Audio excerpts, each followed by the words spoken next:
Bonjour tout le monde. Il y a des gens qui m'ont demandé pour expliquer l'être humain dans sa définition, ce qui serait le plus précis. Je vais le faire. Je l'ai fait tantôt et puis j'ai manqué mon coup sur YouTube, mais là je vais me reprendre et j'espère que les gens vont pouvoir comp- comprendre, excusez-moi, vont pouvoir comprendre exactement le sens de l'être humain non juridique et de l'être humain juridique, parce qu'oubliez pas qu'ici, au Québec, entre autres au Québec, un être humain, c'est une personne juridique. Une personne juridique, c'est un être humain, c'est une personne physique. Mais un être humain comme tel, qui n'a aucun droit, pareil comme le bébé dans le sein de sa mère, le bébé qu'on peut avorter sans commettre de meurtre, hein, ça c'est un être humain. Et ça n'a pas de droit. Un être humain naturel, de la division naturelle du règne humain, ça n'a pas de droit, ça n'a pas d'identité. C'est pareil comme le bébé dans le sein de sa mère quand la mère se fait avorter, puis qu'on tue l'enfant. C'est pas plus compliqué que ça. Et dans la science ou la scientologie juridique du Québec, ici, il est précisé que rien d'humain n'existe si ce n'est pas juridique. Parce que le juridique, c'est payant. Ça paye les juges, les avocats, le gouvernement. Vous savez que le gouvernement sont venus, le plus important, c'est les tribunaux judiciaires. C'est des peines qui sont prévues au Code de sécurité routière, donc par la loi. Et il faut bien comprendre que tout ce qui est juridique, c'est commercial, ça appartient à l'État. Et tout ce qui n'est pas juridique va contre l'État.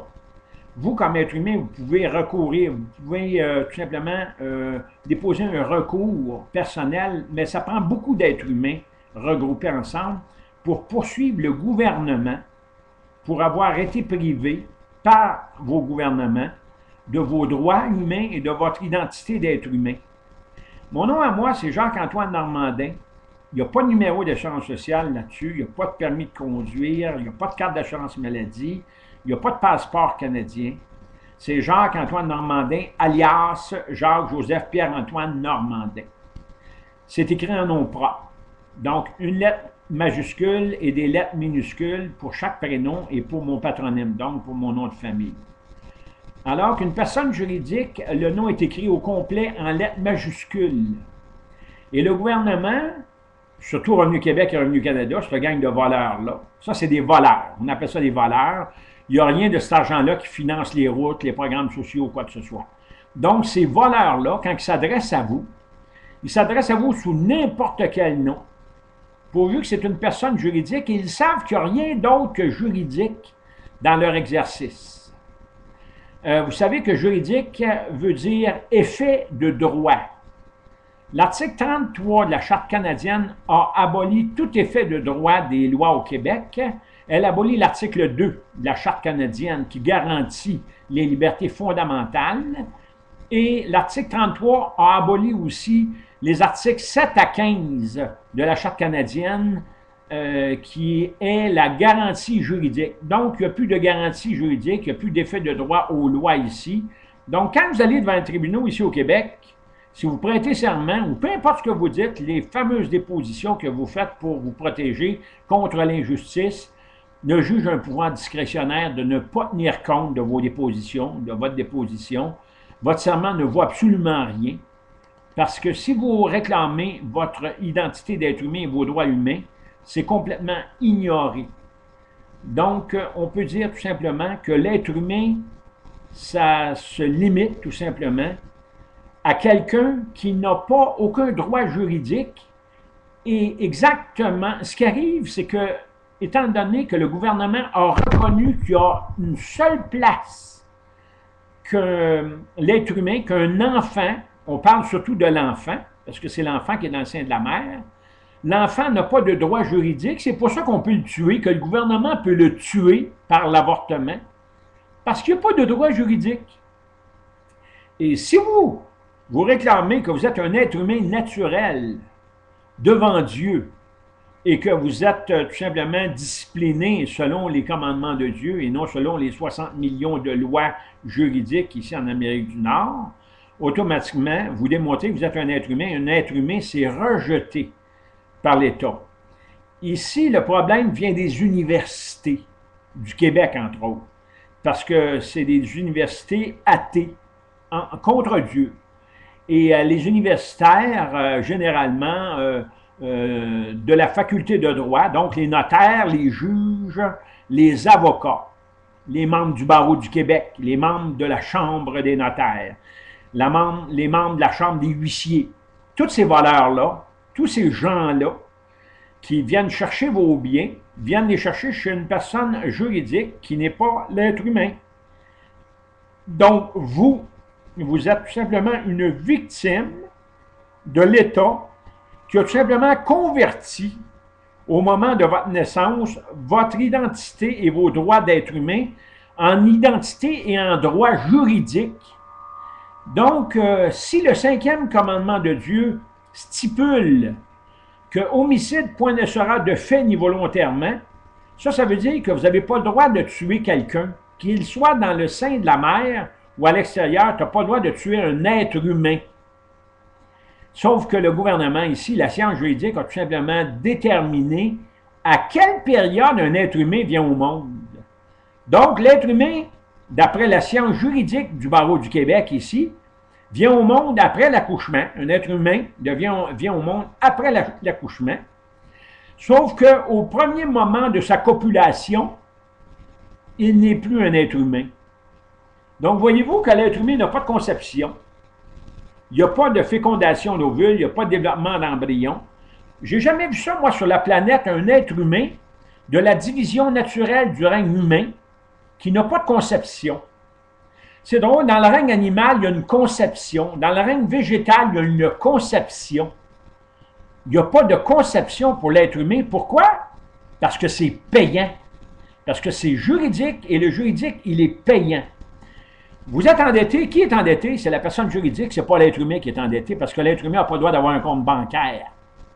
Un être humain n'a pas le droit de posséder un bien quelconque. Vous comprenez? Tout appartient à la personne juridique qui a un numéro d'assurance sociale et qui vous est confié. Ce qui vous est confié, ce n'est pas vous, ça ne vous appartient pas. Et essayez donc de faire annuler votre numéro d'assurance sociale ou votre numéro de permis de conduire, même si votre permis de conduire, vous ne le payez pas.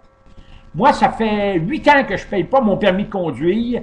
J'ai fait toutes les démarches possibles pour faire annuler, supprimer, enlever des informatiques, du système informatique, l'identité de la personne juridique qu'on m'a confiée, et le gouvernement ne veut pas le faire. Ils n'ont plus de photos, ils n'ont plus rien. Ils n'ont pas aucune adresse pertinente enregistrée dans leur livre et ils continuent malgré tout, sachant que je demeure à telle place, à expédier n'importe quoi de juridique alors qu'il n'y a rien d'enregistré au gouvernement sur mon adresse, sur ma nouvelle adresse, sur ma nouvelle identité, même sur ma photo.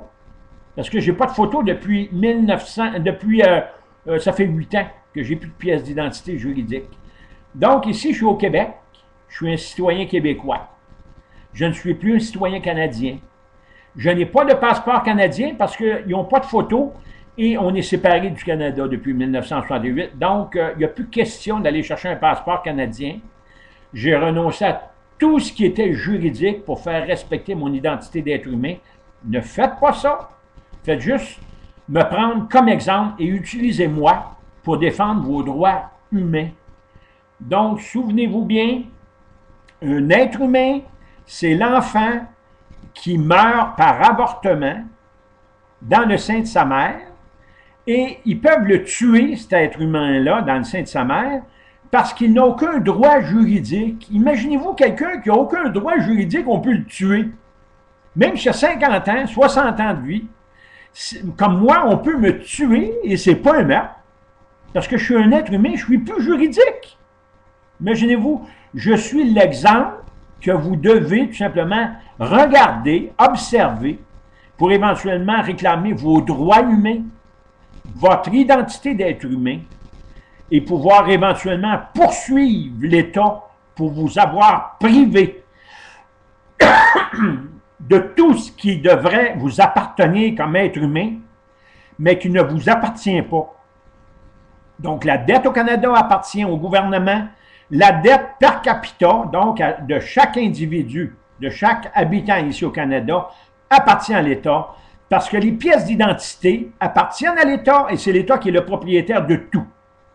Donc, vous êtes un esclave, vous travaillez, vous donnez 80% de chaque dollar de votre revenu pour soi-disant les programmes sociaux ou quoi que ce soit, alors que vous êtes, en plus de ça, endetté de 1,60 $ pour chaque dollar de vos revenus. C'est le dernier rapport de cette année, en février 2012. Donc, écoutez, aujourd'hui, l'être humain, c'est celui qui croit qu'il est composé d'un corps matériel et d'une âme spirituelle. C'est celui qui croit qu'il vient d'une conception naturelle née dans le sein de sa mère, comme notre Seigneur Jésus-Christ est né dans le sein de sa mère, la Vierge Marie. Donc, un être humain, c'est comme notre Seigneur Jésus-Christ dans le sein de sa maman. Vous êtes comme ça et ne renoncez pas à ça. Vous êtes souverain ici comme être humain. C'est en se regroupant et en s'aidant qu'on va pouvoir éventuellement ramasser ceux qui nous ont trompés, nos gouvernements, nos voleurs, nos menteurs, ceux qui nous trompent par leur serment de confidentialité, alors que le Québec ne fait plus partie du Canada depuis 1968. Il n'y a aucune loi qui permet au gouvernement de vous poursuivre, de vous endetter, de vous pénaliser. C'est bien clair. Et merci beaucoup. Et passez le message.